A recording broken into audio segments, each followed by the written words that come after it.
By the way, maybe a question. It's a question we've never asked during the podcast. I just realized. But would you work on that idea yourself? Is it something you would consider, or is it something like it's cool but not for me?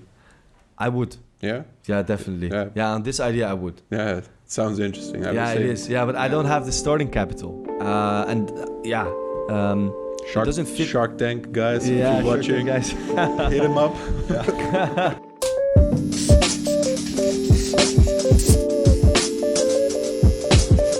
I guess we're live from Amsterdam. We're live again, but I'm missing some sound. Ooh, wait a minute. What? Wait, what sound? Sound last time? Yeah. What sound do you? I can't remember anymore, I don't know what it was. Yep, that was it. All right, man, guys. Welcome to another episode of Pitch Please. Should we explain that we're doing this episode again? Yeah, maybe we should. Yeah. So we basically recorded an episode. We had some technical issues with the audio. It was messed up. And now we're doing the same episode again. So basically the same ideas. We were discussing we might lose a little bit spontaneous. Exactly. Yeah. But on the other hand, we already know each other's ideas. Yeah. So we could go a little bit deeper and we know the ideas already, so we can maybe ask more better challenging questions also. Exactly. To be honest, guys, I forgot what my idea was. Yeah? Yeah, seriously, I forgot. But I have another one. Okay. No worries. Another one bites the dust, right? So yep. Let's start. So you want to start then? Sure, why not? Okay. Sure. I came up with this idea when I was traveling through the Balkans. I was traveling through Montenegro. I went to Serbia. Yes. Don't want to get too political here, but I traveled to Serbia anyway. So I was traveling there, and we were staying in a hostel, and then it popped into my head that I'm saying popped into my head a lot. I think I use that word also. Yeah, maybe just my English. Easy thing to say. It's just an easy thing to say, right? Okay. Popped into my head. Well, anyways, we were traveling through the Balkans. I was there with my friend Niels, and we were traveling from city to city and from country to country because the Balkans are relatively small countries, situated very near each other. And then the idea came up to basically create hostels that are based on the MacDonnalds model, based on the franchise model, where you could just say, for instance, I have a hostel situated in Berlin, and I have a hostel situated in Amsterdam, another one in Paris, and for instance, American tourists coming over, and maybe they're relatively young, imagine that, and then they want to travel through Europe, but then they have their parents who are like, okay, well, you're traveling through Europe, you just turned 18, I'm not sure, blah, blah, blah, blah. So how cool would it be to just basically book your whole tour and then use these hostels where you have, based on the McDonald's model, where you have basic needs and where you have basic services provided to you in these hostels. Yeah. And you can call it whatever you want. I don't know, Hostello, Hostellini. MacHostel. Yeah, MacHostel. Oh, that's a pretty good name. Yeah, nice. Yeah. Well, we already came up with a name. Thank you, Stefan. Hostelic. Whoa, it's sounds a little bit Balkan, right? Yeah. Hostelic. Yeah. Oh, nice. Okay, we can use that name. Sorry to interrupt. What is the McDonald's model? Because I'm not familiar with it. Well, if you doesn't matter wherever you are in the world, if you go to a McDonald's, it's always the same. Okay. You can order basically the same kind of food: French fries, hamburgers.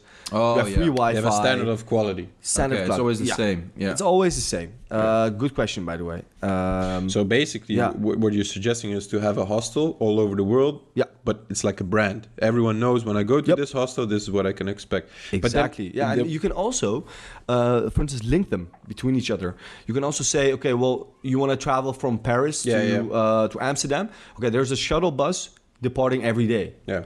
And that way you can also create economies of scale. That way you can also upsell a lot more services to your customers that way. But is this meant because you started this, at least you started this idea with people that are relatively young, want to travel, and parents want, of course, safety for their children. So is this a specific group, younger people, for example? Could be, yeah. Which is your safety, actually, or the idea came up to me because the quality of the hostels everywhere we went was very different from each other. As you guys also know, of course, you've been traveling a lot as well. Because I know one hostel, for example, in Vietnam. It's called Vietnam Backpackers, where maybe you also know it. Yeah, and they have multiple in different cities. Yeah, exactly. They have the same hostel, multiple cities, but it's in one country. It's in one country. And I mean, I went to another hostel, and what I saw there was that the other hostel was the same concept, but it was a really different atmosphere.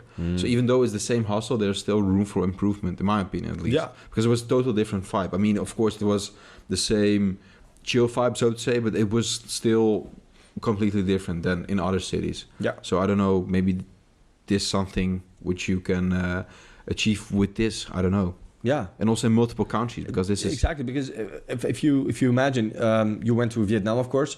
Did you go to Hanoi or Ho Chi Minh City? Yeah, one of the two, right? Yeah. So everyone goes to the capital. So you couldn't, for instance, base your hostel in, say, Rotterdam.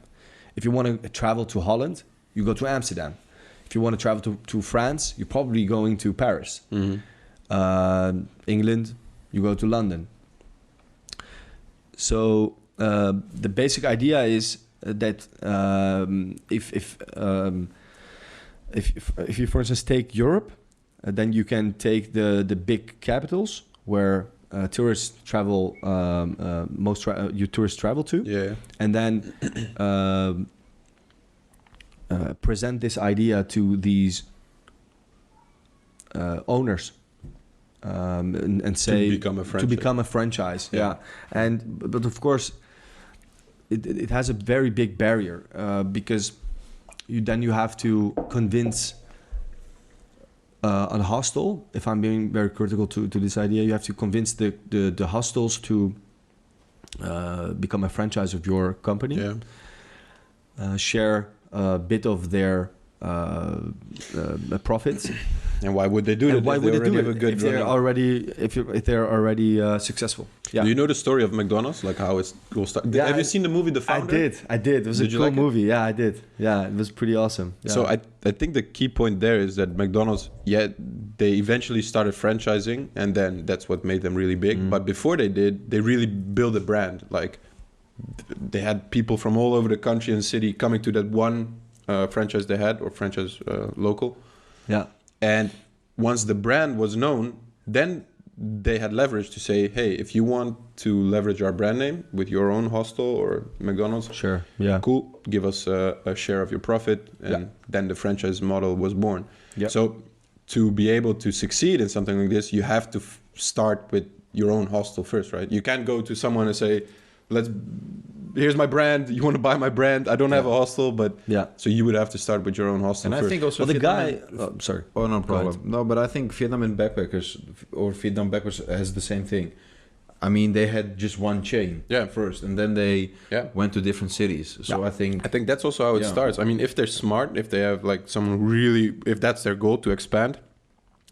Well, apparently Vietnam is already taken over by Vietnam Backpackers. Yeah, it's the most. Then they should go to Cambodia next, Thailand next, because they're kind of building a brand. Although it's difficult to call it Vietnam Backpackers in Thailand, but you get you do the same thing. Thailand Cambodia Backpackers, Cambodia Backpackers. It's always the Backpackers. But that's how it starts. Like it's not like you start in Vietnam and then the next one is in Chicago. No, you kind of locally expand until it's so well known. Yeah, just like McDonald's did, of course, in the movie. Yeah, that's a great example, by the way. The movie is on Netflix, by the way. Yeah, at least in the Netherlands, it is. Recommend to watch. Really good. Yeah, it's a really good movie. But the guy who started franchising the whole company and who started building up the company wasn't the first person to start up McDonald's. No, it was someone else. So the cool thing about it is that if you're very convincing, you can go, for instance, to these Vietnam backpackers and then say, okay, hey, you can also you can still make your money, but I want to use your name and your reputation and start expanding it to everywhere else. And what you also could do, but yeah, then you have to have a big investment, of course, is to say, okay, well, you go to hostels that are having difficulties, who haven't had a lot of tourists come in there. So what you could say is, hey, listen, we have this investment. We're gonna rebrand the whole hostel. You're gonna be part of our family, and just start off with, let's say, 10 hostels, for instance, in Europe, in the capitals at the beginning. If you could start off with, I don't know, 10 capitals, then you have much more leverage. And then you could also say, start off with the rebranding could also mean that the whole hostel, the whole environment starts to change, right? Yeah. So new beds and bunk beds and raising the quality. Raising the quality, exactly. Yeah. So if you're a person that wants a single room, then you should have the same service also at all other hostels, right? Makes sense, and also but the same thing you want to have everywhere. Exactly. The only thing I would think about is, in this case, you mentioned. I like the idea where you go to some other hostels which maybe need some help. Yeah. Or you see an opportunity. They don't know how to do themselves, but they can work in this franchise model to build up, a different hostel in their hostel, so to say. Yeah. But I think on the one hand, there is some reason why the hostel isn't running. So maybe you can, of course, help them with bringing it up, so to say. Yeah. But you do have to think about if you have a certain quality, if they meet the quality, for example, and if they can also deliver. So sure. There's really has to be like also a cultural fit, I think, or at least that's I think really important to think about. Yeah. And with that thing in mind, do you think about a specific region? Because, for example, if you go to Southeast Asia, even though of course Thailand, Cambodia, Vietnam are different, in a lot of things they're also similar. So I guess the hostel vibes, which I saw there, are quite the same. And in Europe, there's bigger differences between countries. As, for example, I've traveled to different cities, and I just experienced, for example, Paris is completely different than, for example, Barcelona, for example. So my question is then, do you have a specific region in mind, and how would you, for example, think about the differences? Yeah, good question. In my mind, I would start it off with Europe, and then say Western Europe. People coming in who haven't, who probably will choose a hostel instead of a hotel because it's pretty expensive here. Want to have a relatively good experience. Let's say Chinese tourists coming over who want to visit Europe, or American tourists. Teenagers coming over who want to visit Europe. So I would start it off in Western Europe. Yeah. And I would start it off relatively small, maybe say 5 different hostels. And then build from there. Yeah, because if you have just one booking, then you can upsell other bookings as well. Yeah. You can plan the whole route. You can plan the whole route, but what you also could do is, okay, with some backpackers don't plan ahead. So what they do is they go somewhere. They go, for instance, to Amsterdam, because we have the Schiphol as a hub. And then they start from here. And if they have a good experience at your hostel, if they experience a relatively good quality of stay, then you could upsell other stays as well to them. Give them a small discount if they go again in a different city in the same hostel. Yeah. And the cool thing, so what you said is that's the thing in Europe. There's a different vibe in every country, but the same applies to McDonald's. It's for the majority, it's all the same. You can order a Big Mac everywhere in the world, but every country has a little bit of a different it has a flavor, different taste, and that's what you could do with the hostel as well. Like standard beds, everyone knows what to expect when it comes to sleep or food or whatever. But if Paris wants to do this thing a little bit different than Amsterdam, then Then I would think about more the atmosphere, for example. To be unique. I mean, a bed you can buy, the colors you can buy, but and that would make it unique as well. Because, for example, Vietnam backpackers, it's same old example, but what I really liked about that hostel was they have a really, I don't know, like a party atmosphere, and that's for specific groups. It's really interesting, and it doesn't matter to which hostel you go; it's always the same vibe. So when you get inside, you're just like happy, and you want, of course, you don't have to party 24/7, but you get the energy. So that's their really selling point. It's energy, a vibe. Relaxed vibe.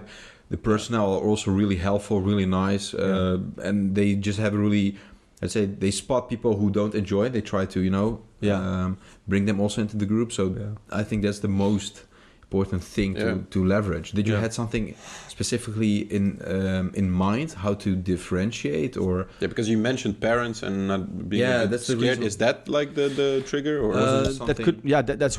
that could be a unique selling point. But at the end, the unique selling point of this idea is the fact that you know what to expect.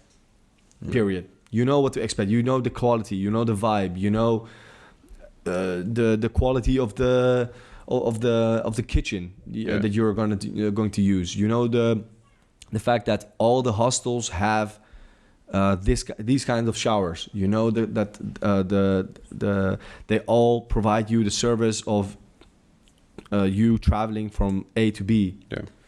So it doesn't matter where you go, you feel at home. Exactly. I'm really curious if this doesn't exist already. I mean, we don't know. It does, of course. It does. I've researched it and also experienced it myself. Okay. For instance, in France, you have in Europe. Okay. In France, but it's mostly in specific countries, So in Paris or in France, you have a couple of, and on the top of my head, I think that you also have in Switzerland and also in Austria, you have, and in France, you have these small. It's kind of a franchise, but it's at the end it's not like that, because the only thing is that you get a discount if you book your stay at the hostel has that's a member of this select group of hostels, but the name is very different. And also the stay I experienced myself, but it was more than 10 years ago, was also that the hostels were very different from each other. The whole vibe was different, the location was different. So these are all factors that you have to bear in mind. Just look at the MacDonnalds model. So it's premium location. You have Wi-Fi. You know what you can expect in terms of hygiene, in terms of food, and you name it. So would you use it yourself? I would. I definitely would. And why? Thinking about it, why not? Because I really want to know what to expect. For instance, if I'm on a holiday and I book a stay in an Ibis hotel, for instance, I know what to expect. I know, okay, it's going to be relatively good, right? Yeah. And my question is also, and maybe that's also a question you guys could answer, and maybe our audience as well in the comment. I'm very curious why we don't. If I tell you about Hilton hotels, if I tell you about Ibis hotels, you know immediately what to expect, right? But there's no such thing for a hostel. Yeah, but why not? Yeah. What could be the reason? I don't know. Question. Yeah. The first thing I can think of is that hotels are relatively, like, they've been around for a long time. 50, 60, 70, probably hundreds of years ago. Yeah. But hostels is a relatively new thing. Is it though? I'm not sure, but that's the feeling I get. So new compared to hotels, it's relatively new and starting out. So maybe in 10, 20 years, if we don't build it or someone else, there will become a chain. There will be a brand that's... I don't know. Yeah. I think it's an interesting idea, to be honest. Yeah. I think the most important thing to think about is, okay, what are we doing different compared to other hostels? And make some kind of, I don't know, atmosphere which is unique for you. It can be this only for people who really want to relax. So they want to, for example, they need their sleep. They want to be really restful. So if, for example, I don't know, a really cozy atmosphere with a lot of books, a lot of, like, I don't know, nature vibe, so to say, it brings you peace. That could be your audience, for example. Maybe it's more a party mood, but I think party hostels are a lot of there are everywhere. already a lot of them. Exactly. So I think that's important. That's a good point you're making, because you could also upsell that. You could also upsell having a relaxed room. It's a good business model. Yeah. By the way, maybe a question. It's a question we've never asked during the podcast. I just realized. But would you work on that idea yourself? Is it something you would consider, or is it something like it's cool but not for me? I would. Yeah. Yeah, definitely. Yeah, on this idea I would. Yeah, it sounds interesting. It is. Yeah, but I don't have the starting capital. It doesn't fit. Shark Tank guys. Yeah, if you're watching, guys. hit him up. Link in description. Yeah. So cool. I love the idea. Cool. Yeah, really nice. Thanks, guys. Yeah. Well, that was my idea. If you have any questions or if you have any comments, leave them down. Leave them in the comment section. Thank you. MacHostel. MacHostel. That's a great name, man. Wow. I'm really curious what the colors would be. Is it red and yellow? Is it yellow, red? Oh, the color of the whole vibe. I'm just joking because McDonald's, you know. Oh yeah, exactly. Okay, guys, ready? Born ready. Okay, so this idea is basically an app, and how I came up with this idea is because lately I've been experiencing sometimes you have better nights of sleep, sometimes I don't know, not bad, better. I said it wrong. Sometimes good nights of sleep, sometimes not so good good night sleep. Yeah. And what I experienced was I'm always curious. Okay, what might be the reason? And this led me to watch this documentary about sleeping and these sleeping apps. And what they basically said was, well, these sleeping apps are essentially not good for your sleep because it essentially also causes sometimes even more insomnia because there's no way to track your sleep performance yet that is really accurate. So this means that a lot of sleeping apps right now are, not providing really useful information. So basically you don't, not really backed by how to improve your sleep. Could you give an example maybe? Yeah. I don't know these names. I had this one app on my phone. I don't know the name, but it tracks, for example, you have this percentage deep sleep. Yeah. You slept so many hours. Oh, right. And they measure it, I think, by the way you turn, whatsoever, some other weights. I don't know. But basically, the bottom line is it's not accurate. Okay. To your sleeping performance. So I was thinking, okay, what could then at least improve your sleep? So I went to... sometimes you search some things, and one of the things is a really good sleep hygiene. For example, a good bed, a good mattress, a good pillow, closing down on screen time. And those are the things which is really easy to fix, so to say, but you still don't do it. Yeah. So then I was thinking, okay, what about if you have an app, for example, that alerts you should reduce your screen time, for example, before you go to sleep. That's one example. So you can say, well, on this specific day, I want to get an alarm 1 hour before bed, for example, which indicates, okay, Albert, you said you should go to sleep, and now you're not going to sleep. So you should now... go to sleep. So you should quit your phone, for example, or some other ways you can, include. So that was the basic idea. So a notification app which says when you should do what. And initially the idea started with more from a sleep perspective. Okay, how can you then improve your sleep? But also it can maybe include some recommendations in terms of products which can also improve your sleep. So let's say you didn't sleep really good. You put a note in the app, for example, and you get maybe some, specific products based on your needs, which you can, for example, buy, which can improve your sleep. Could you name one? Yeah. How does it figure out the needs?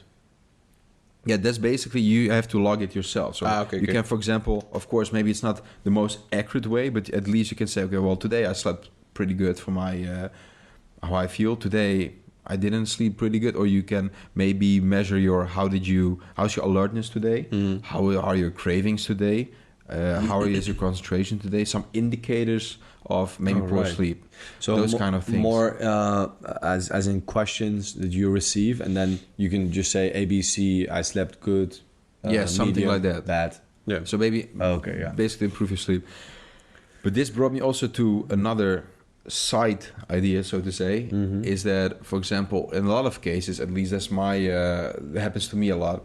Sometimes I make a decision to do something, and then you think, okay, well, I'm gonna do it. Yeah. For example, lately I've been trying to pick up meditation again, and every time I say I do it 1 day, 2 days, then all the time. But how can I make myself accountable? So you have these kind of accountability apps that are only focused on the accountability part. But I think it's really interesting to combine those to one, have, for example, the quality measure of your sleep, but also accountability in the measures you've taken yourself to improve your sleep. And every time you don't do it, you can, for example, say, well, every time I don't do it, €1 goes to you, for example. Choose and me, then, man. Choose me.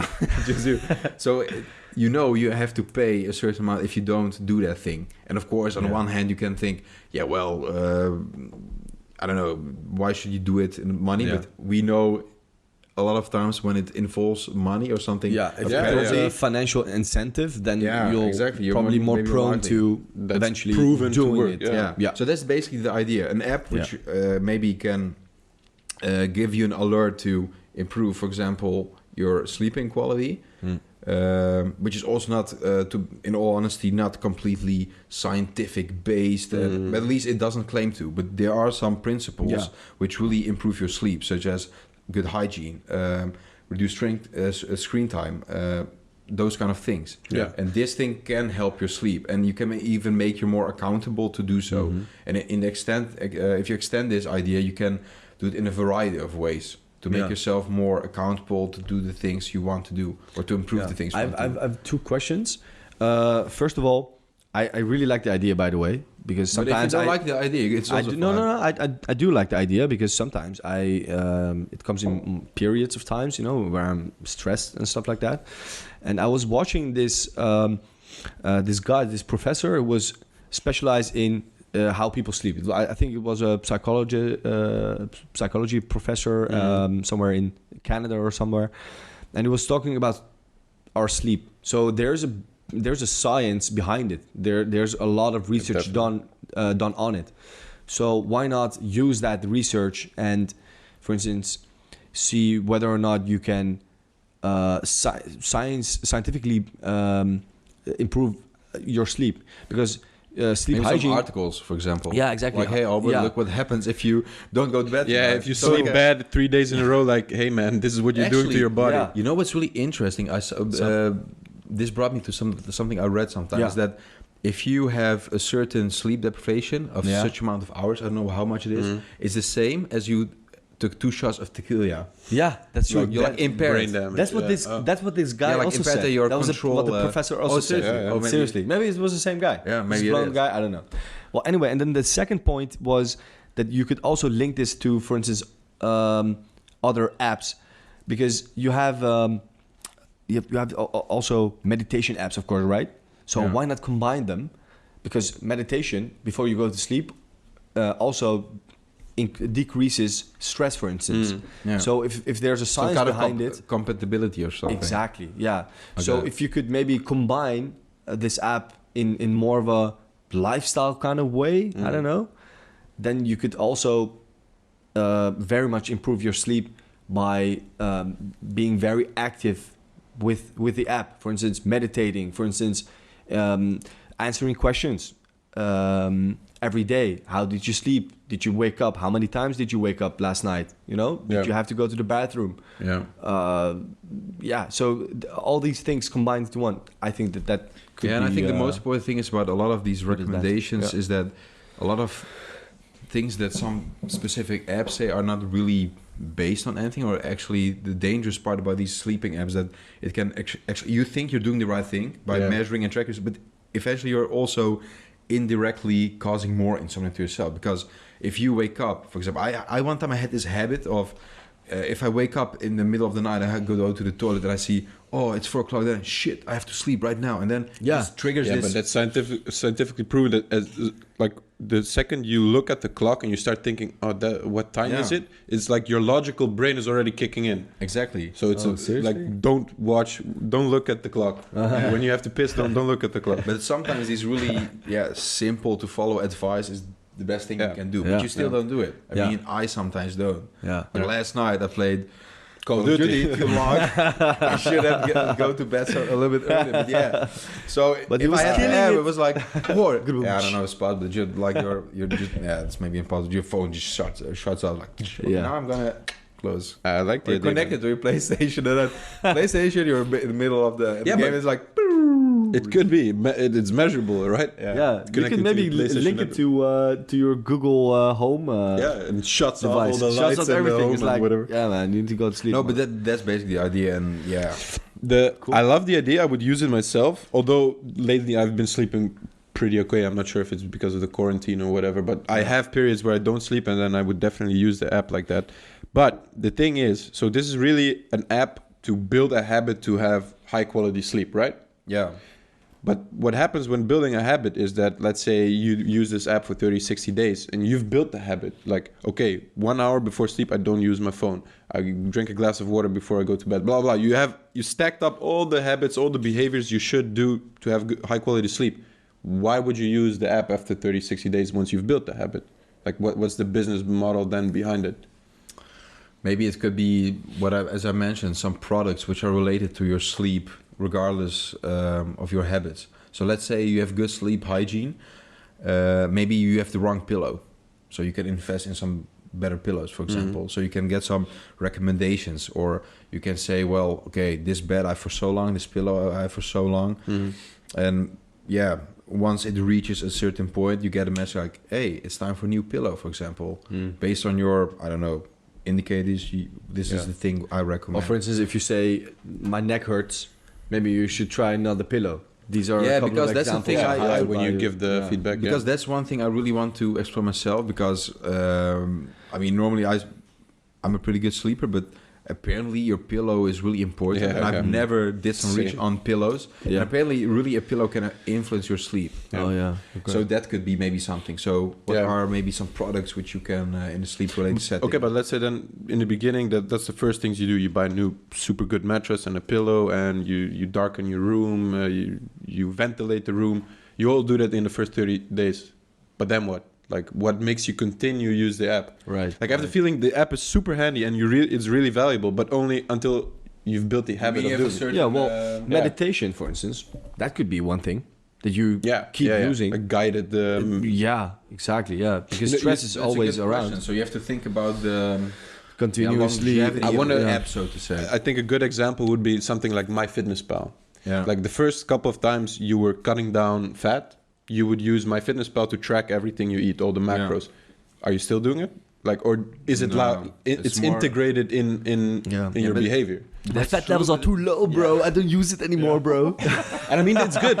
It's good. That means the app really provided value, and that's good. But like from a business perspective, how long term? I wouldn't. In the case of FitnessPal, I mean, I've been using it, but lately not because I don't know for myself. I know what I can't to do. say, man. Yeah. I can't say. But some people they still use it a long time. So I think it's also really person specific, so to say. So yeah, that's a good question to think about, I guess. I think there's good opportunities, but yeah, you have to think about how to make it more profitable also long term. Yeah. Cool. How would you call the app? Sleeping Pal. And how would you use it yourself? Yeah, I think so. Yeah. Right now, because I'm really interested. You really want to call it Sleeping Pal? No, it's Sleeping. my Sleeping Pal. My Sleeping Pal. Right? No. Next one? Yeah. It kind of relates to your app, kind of the same direction. I'll just say the name and then you know what I'm talking about. The Happy app. Ah, you remember? Nice. Yeah, the Happy app. Yeah. So basically, it can be a standalone app or a built-in functionality in, for example, the Health app from Apple or whatever phone you're using, Android.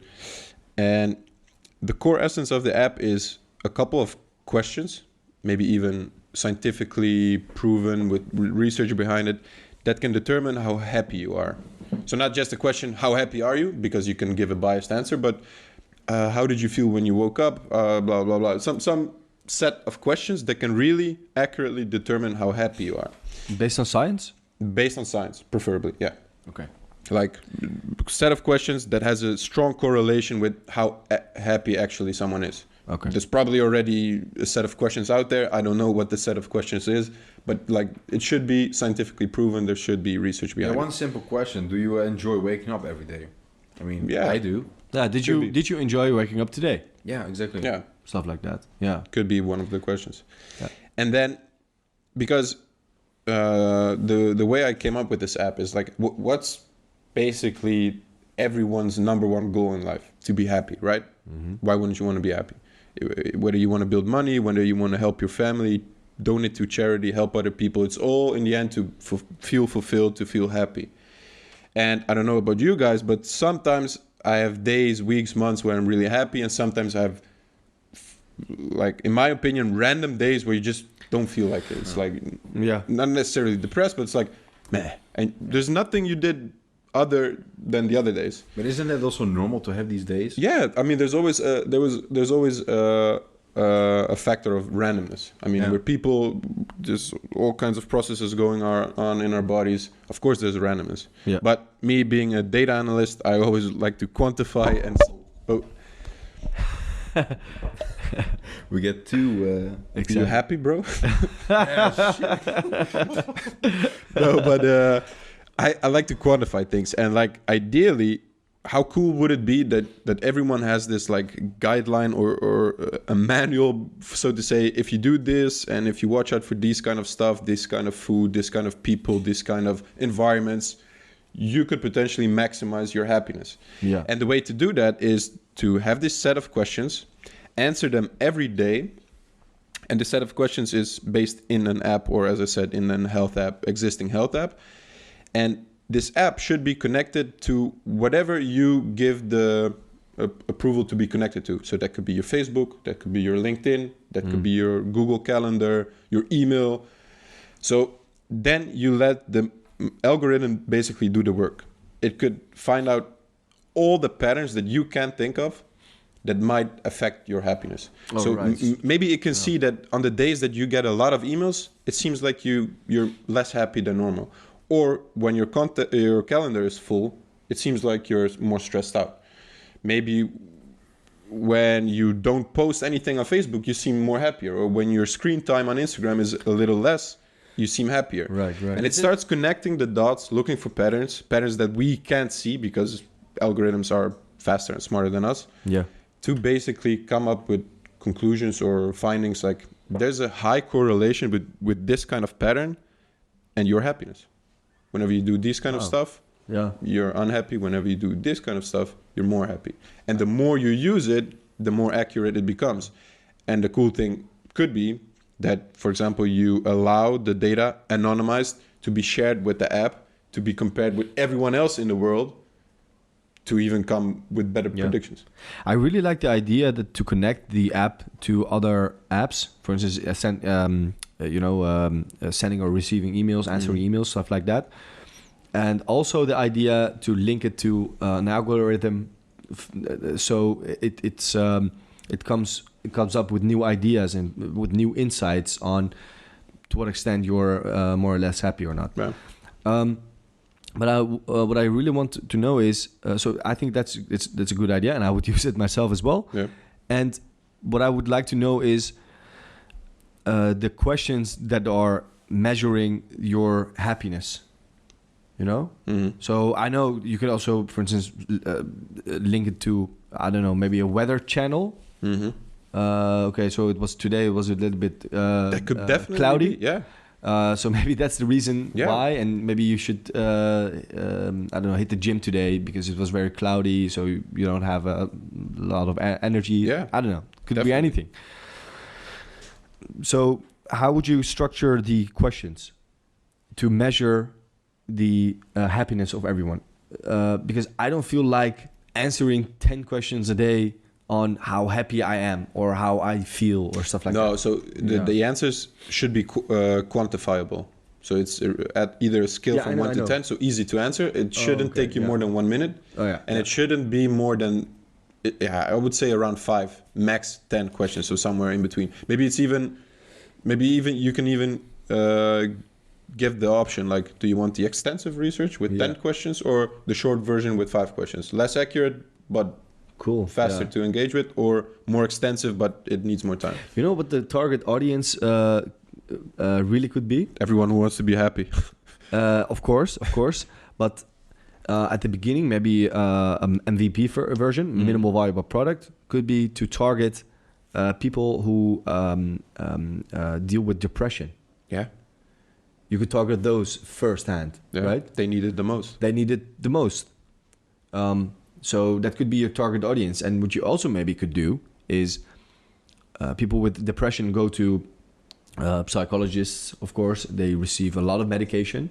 And with this app, what you maybe could do is reduce the use of medication, psychology use. Yeah. So those are a lot of benefits that the app could have. Yeah, if you use it properly and if you build it properly, of course. Yeah. But the basic idea, the rough diamond, I think it's definitely a cool app. Right. From my perspective, what I really like the most is uncovering things that are not what you cannot see yourself. So, for example, everyone knows if you eat healthy, if you exercise, if you sleep good, it has a positive influence on your happiness on a general level. Those things we know already. But what I really, what I would be, for example, if I would use this, what I would be really interesting is what are the things that are like, so to say, hidden somewhere. And which can also have an effect on my happiness level. That would be really interesting. And also, I like the idea, especially with sharing information, because if you share, of course, you have to really think about the validity, what questions, on what way. So really scientific, those questions should be scientifically based.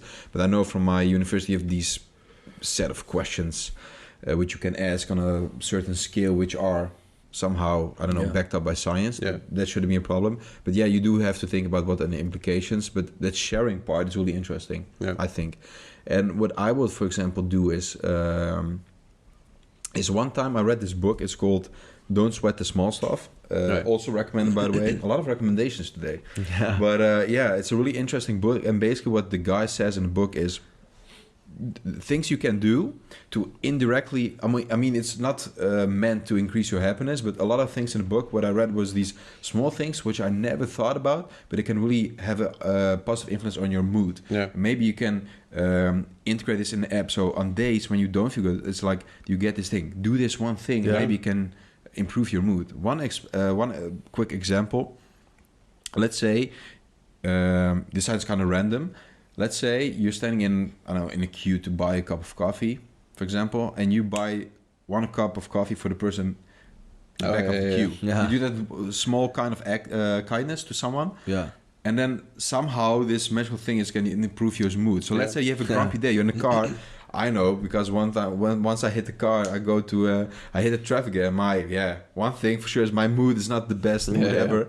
So those kind of things can maybe switch your mood. A really small thing, and you get this pop-up like, hey Albert, maybe you can do this, or maybe you can do this, and you can integrate in the app. That could be the next step, like the app actually making recommendations. That's why I said it's kind of in the same direction as your sleep app. Eventually you can proactively say, for example, maybe you can find out there's a correlation between the weather and the temperature and your happiness, and it can say, hey man, what you kind of said, in 2 days it's going to rain, maybe go do something that will make you happy. What you said, go to the gym, or go see your girlfeel, or spend some time with your friends. Accountability. Hey Albert, maybe you should go ride a bike on a Tuesday, because it's going to be really nice weather, and if you do it, you're going to be feeling better. Exactly. But it's so crazy. You can I think there's so much stuff you can optimize. I was like, while you were talking, I was looking at the wall. There's a kind of a strange pattern there, and the wall is pink. And I was thinking, like, I have Philips Hue lights. You can change the color of the lights.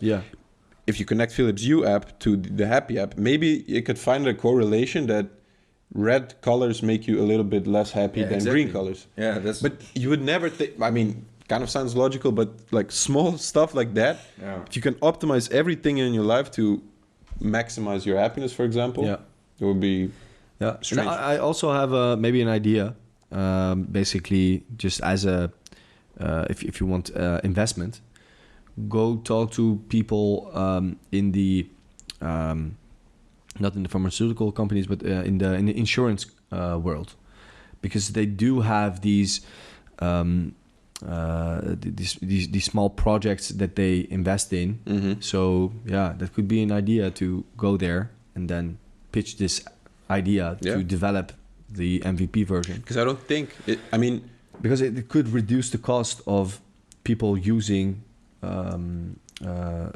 psychologists and people using their health insurance. Or at least it can help them.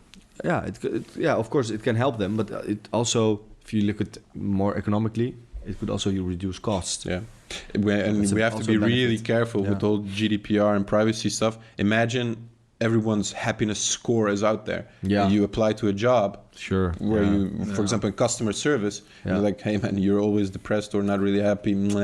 We'll go for the other one who's always happy. Like it's sensitive. So I'll get this really Black Mirror episodes. Maybe we watch too much Black Mirror, but it's something to consider. Yeah, but it's always a thing to always good to take these things into consideration. Feels like I'm living in Black Mirror right now. Right? Corona shit and quarantine, but that's another story.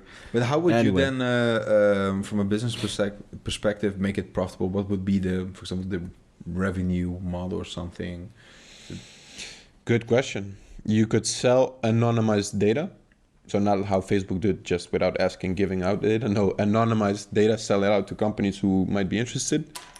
That could be a way, or just a simple ad model. Ad in the app, buy a premium version to don't have ads. Just boring stuff.